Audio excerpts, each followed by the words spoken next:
大家好，歡迎收睇攝影獨龍傳，我係刀敏之，我係謝飛。未訂閱嘅朋友咧，記得撳埋個訂閱掣。最好係撳埋個鈴鈴，咁就唔會錯過我哋新片啦。係啊，喂，最近咧，我啲朋友問我就話，到底買啲新款嘅入門機啊，定係話係一啲過咗氣嘅進階或者高階機嚟學攝影咁樣喎？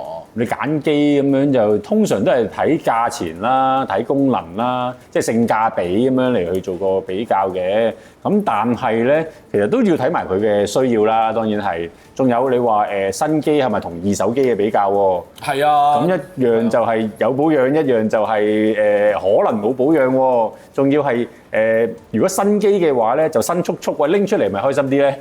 咁啊係，即係最新出我仲賣緊廣告喎，可能係我啲 YouTuber 仲喺度試緊，我已經拎一手同佢一齊試啦，係咪開心啲先咧？哇！即刻冇嘢講啦已經。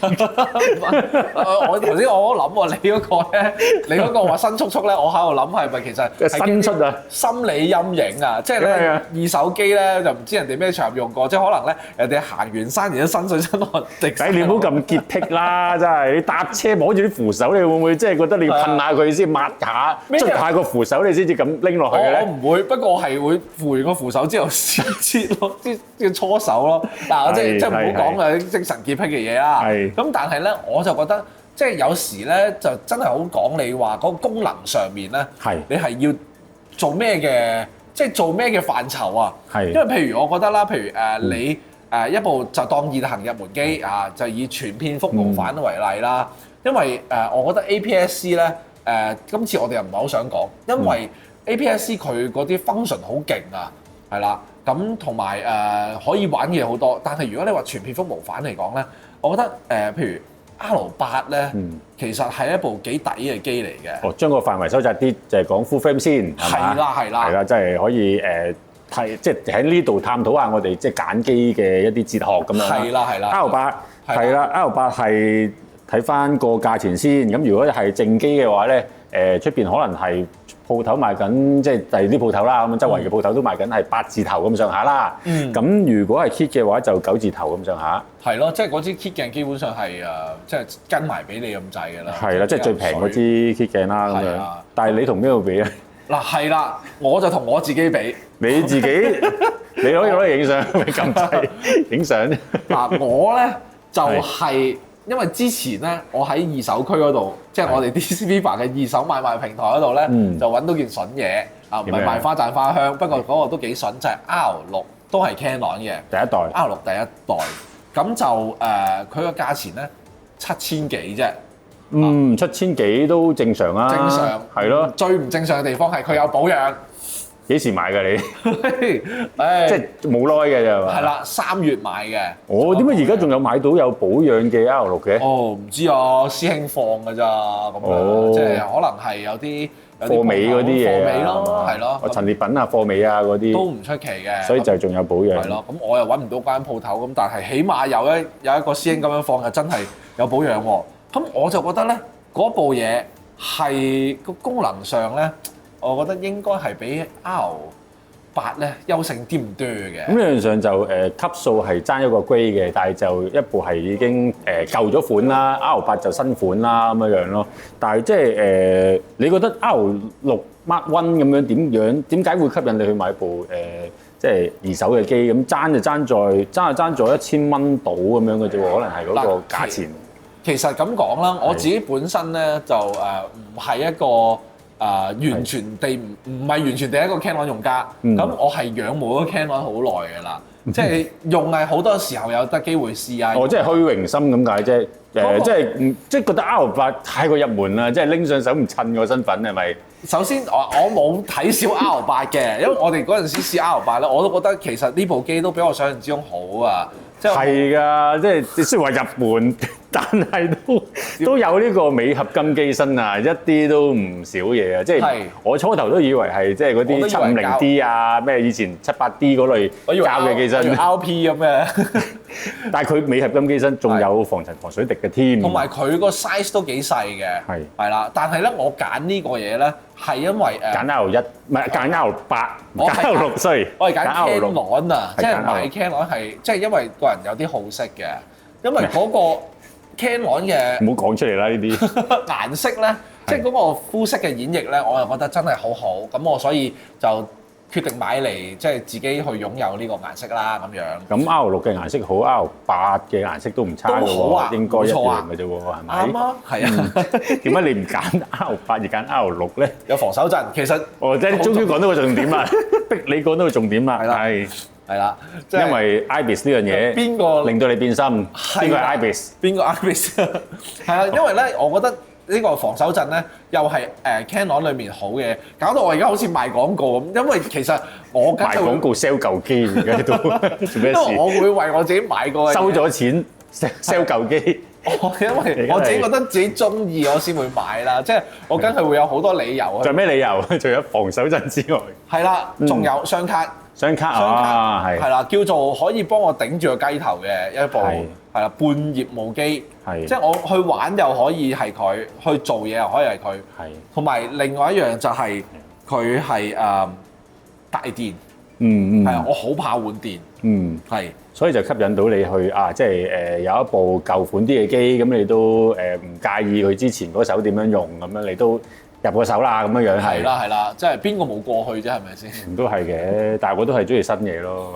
係啊，咁但係點解你嗱？譬如你頭先我數嗰啲嘢咧，你一樣都俾唔到我㗎啦。其實係㗎，因為我睇下仲用嚟做啲咩啦。如果譬如話我攞嚟做一啲工作上面嘅嘢，雙卡啊嗰啲就真係好緊要嘅。大電嗰啲嘢可能都好緊要嘅。但係我自己嚟講咧，可能我對於畫質同埋重量嘅平衡嗰個分佈啊，即係嗰個平衡啊，係比較緊要嘅。因為我真係會成日拎住可能去旅行啊，或者係影屋企人啲嘢。我除咗部機之外，仲有一大堆雜物要拎住㗎嘛。所以喂 R8 佢嗰個價值唔係在於可能佢平咁簡單啊嘛。咁佢仲係個機身係輕啲細部少少。喂，可能係一部有防震或者功能勁啲嘅 APS-C 機都同佢差唔多大細嘅啫喎。其實都係喎，即係你話佢比起好似嗰部 R50啦，即係嗰陣時我記得 R8 同 R50咧兩部平排咧，其實我哋係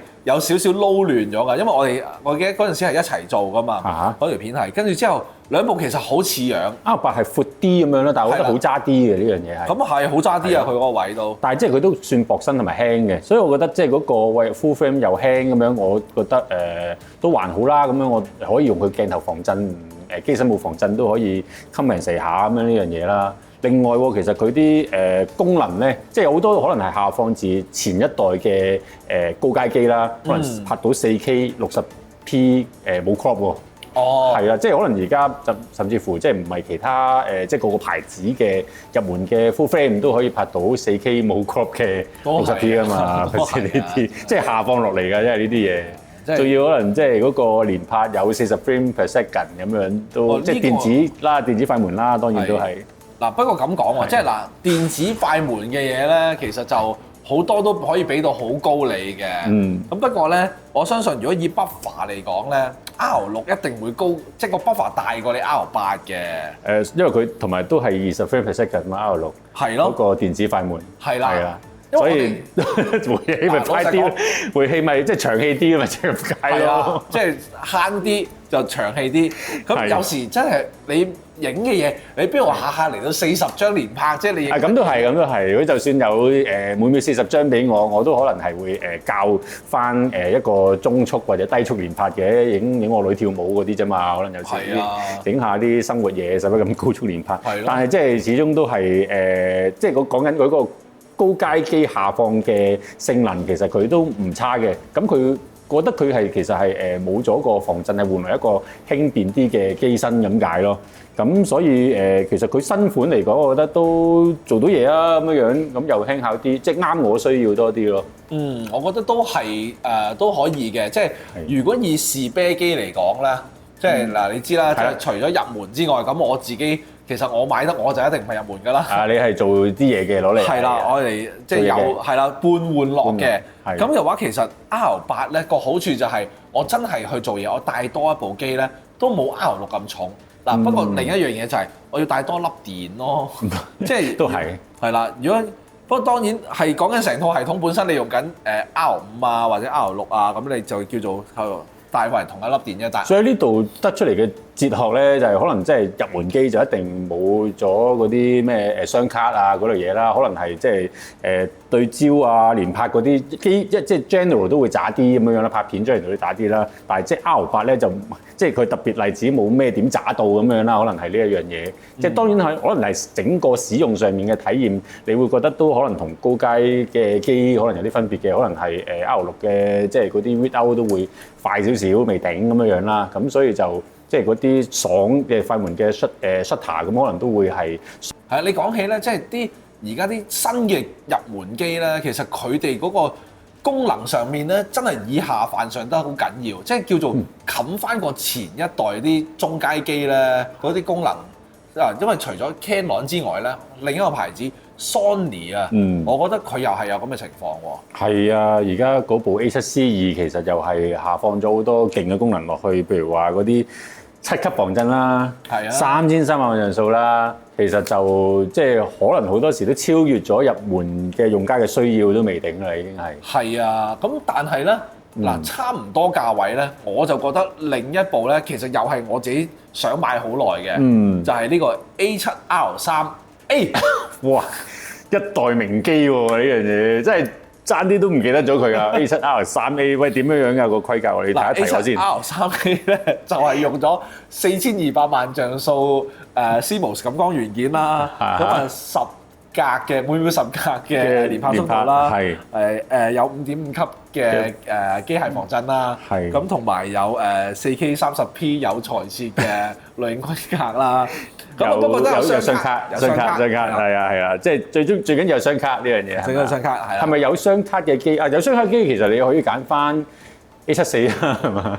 嗱 A74咧，點解你揀呢部咧？如果係啦，A7R3A 咁長字咁念舊咧，咁啊係啊，價錢又差唔多同 A74。A74又係，其實我諗佢出咗咁耐啦，都應該係時候咧都退下火線㗎啦。我都等緊佢部新嘅機。嗱不過咁講，即係始終 A74咧同 A7C2咧好接近啊，佢哋係咯，價錢方面都爭少少啦。咪 A7C2 就12000零咁上下啦，出面街價。A7R3A 係咪都係12000咁上下？都係12000咁上下㗎咋，係咯。咁但係即係我會覺得A7R3A 咧係一部叫做風景級嘅機嚟㗎嘛，即係像素高。係啦，4200萬像素嘅機啊，咁啊都係一個一代名機啊嘛，係咯。咁係，如果你話即係影得風景嘅都係慢慢嚟咁樣啦，可能係即係唔會話喂嗰個風景就嚟冇啦，一瞬即逝咁樣嗰個日落，咁我要每秒30張40張連拍去影個日落㗎嘛。係啊，冇可能啦！time lapse 我都嫌佢都唔使 set 咁快添啊。拍片咁樣㗎啦，已經係嗰個速度。係啊，即係如果我用得 A7R3A 咧，其實我拍片規格嘅要求咧，其實就會低啲嘅。即係你嗰個用途就喺即係貪佢個像素好高，我要影一啲慢嘅嘢。係啦，咁其實好多用途都啱嘅。你講下又即係影風景又得，影人像都唔使話即係太高啊，10 frame per second 都好夠啊。即係像素夠高，可能你 output 可能for 影 wedding 嘅俾啲客咁樣，其實都夠用啦。係啊，即係我覺得夠用得嚟都叫做有突添。唔係，仲有一樣嘢。開工好緊要嘅，個樣鋪啲。係啦，個樣係鋪啲嘅。即係你影部 A7C 呢啲可能冇頂嗰啲機咧，即係望落好似好入門啊，去旅行、信心去旅行嗰啲咁樣啦，係咯。係啦，即係爭少少咧。係嘅。咁因為咧，我覺得譬如喺風景上面咧，即係尤其是係風景上面咧，你有一部咁樣嘅機咧，我就一定唔使去追 full 啦。係啦，即係同埋點講咧？即係我覺得嗰個。對焦性能上面咧，我又覺得可以減翻啲。咁即係總之用落去咧，嗰個手感同埋嗰個 mon 咧，因為 A7R3A 咧，佢嗰個 mon 係唔係嗰種側揭式嘅180度 mon，而係真係傳統咧就咁揭上揭下。係啦。咁如果咧你係除咗風景之外咧，你街拍咧。呢個咁嘅 mon 咧，其實好快手可以睇到。咁機身質地都有分別嘅，咁可能實淨啲，咁樣襟撞啲咁樣啦，好似係即係嗰個級數嘅機。係啦 A7C2 就入門少少啦，已經都係。咁但係即係始終係新產品，佢俾咗好多即係好吸引嘅新嘢俾你啊！即係雖然係像素爭啲啫，但係佢有即係7級防震啦，又嗰個佢點止啊？佢嗰個7級防震直情係我哋嗰條片咪就係 A74同埋 A7C2 比較嘅，即係就咁嗰個防震已經勁咗啦。跟住之後仲加埋佢有嗰個active 防震之餘，佢而家最近 update 咗個 dynamic active 添喎。哦，係啦，又再提升咗呢個運算嗰方面嘅能力啦。係啦，咁所以個防震叻啲嘅。係啦，但係防震真係叻咗。係啦，仲有啲咩咧？其實佢嗰個AI 嘅主體嘅辨識啦，咁有呢啲即係好多新嘢係玩落去咯。即係如果你追求呢啲即係攝影或者機能上面嘅話題嘅話咧，就好似滿足少少咯。即係像素爭啲咁解啫。係啊，即係我冇雙卡嗰樣嘢。係啦，但係佢又真係即係又係去翻嗰樣嘢。如果我係要多一部攝影機嘅話咧，其實可能我會揀部 A7C2 嘅。係啦，因為佢真係一攞出嚟就萬能㗎啦，我覺得部機係啦，輕啲啦，同埋係咯，都做到下嘢啦，係咪？3000幾萬像素係嘛？係啊，絕對做到啦。跟住同埋佢啲電又用翻係即係都係嗰種100嗰隻電啦，咁啊大電，咁啊係咯，一路都係用嗰啲電，你成堆都係就唔使話換嚟換去啊嘛。所以就好睇，即係自己嗰個需要啦。即係拍片就其實好似大家都差唔多嗬。啊，唔係拍片好似叻啲嘅，拍片叻啲添啊。A7C 叻啲嘅，都係而家呢代都拍到4K 60，不過係30先冇60會有咁解。但係佢都有個 Full HD 82格可以做到 slow mo 咁樣嗰樣嘢咯。所以就即係樣嘢都係最新嘅、最 balance 嘅，但係就唔係俾到最 top 嘅你咁樣咯。係啦。但係 A7R3 係 A7R3 又好 ，A7R3A 係啦，都有個嘅高像素俾翻你，係啦，係反應都唔錯嘅。係啦，咁啊講下咧，我都覺得自己有少少理虧，所以咧我都要褪一步嚇，唔好咁 A 係啦，即係少個 A7R3咧。即係如果你揾二手嘅話咧，嗱相對嚟講佢係抵嘅。係咩幾多錢啊？二手嗱8000蚊。哦，咁又好似都 OK 喎。係啦，爭咗大拿4000蚊。係咯，即係一部即係曾經嘅旗艦咁樣樣係嘛？好勁，高級嘢嚟啊！因為都好似自己買過嗰陣時係嘛？好似佢買咗 A74咯，嗰陣時佢係 upgrade 上去㗎啦，係咪已經3年冇買過？嗰陣時即係越救緊佢。好似冇，好似佢冇啊！我問過佢㗎，我4一買就已經係4。買4啊！係啊，即係高像素一定係有佢吸引嘅地方嘅。都係嘅，一寸長一寸強啊嘛，呢樣嘢都係。即係嗱，但係即係如果你話8000幾蚊咧，我就覺得呢個價錢咧，就可以即係留翻啲預算咧，就可以買支勁少少嘅鏡啊嘛。啊，你唔講我又唔記得喎，真係像素高啲，對個鏡頭嘅要求又高啲喎，1闊3大咯，咁呢樣嘢咪你用唔到平嘅鏡頭喎，你買個勁嘅二手嘅或者舊嘅一個高像素 body，你要買支靚嘅鏡襯翻。真喎，即係如果嗱我唔。